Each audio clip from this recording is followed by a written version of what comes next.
kunezeza abo umwana w'igihugu ababazanye igitabo cy'imigani igice cy'ijuru na rimwe ku murongo wa mbere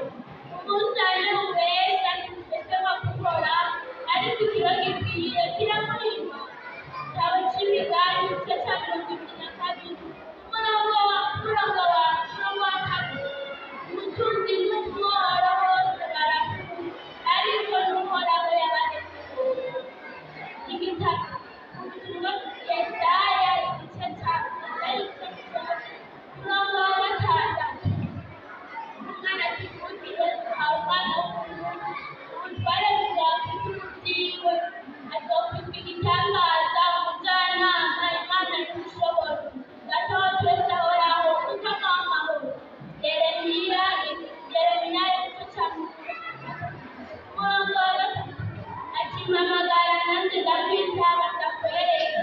intambara y'inziki tutari bwambere ubutumwa bw'uko bwanditswe na Matayo igice cya gatanu umurongo w'indwi hanyuma bagira imbabazi kuko aribo bazozigira ubutumwa bw'uko bwanditswe na Matayo igice cya gatanu umurongo w'umunani hariho abavuga imitima itanduye kuko aribo bazobona imbabazi ubutumwa bw'uko bwanditswe na Mariko igice ubutumwa bw'uko bwanditswe na Mariko igice cya mbere umurongo wa 15 ubutumwa bw'uko bwanditswe na Mariko igice cya mbere umurongo wa 15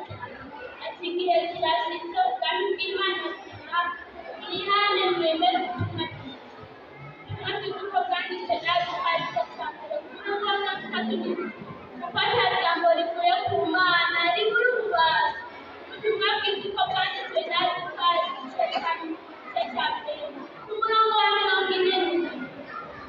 ubugingo bwanjye butazimira Imana umutima wazinezerewe kandi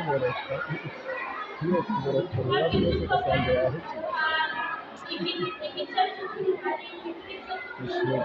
umurongo wa 33 Yesu ubutumwa bw'uko bwanditswe na Yohana igice cya gatatu umurongo wa 13 kuko urukundo Imana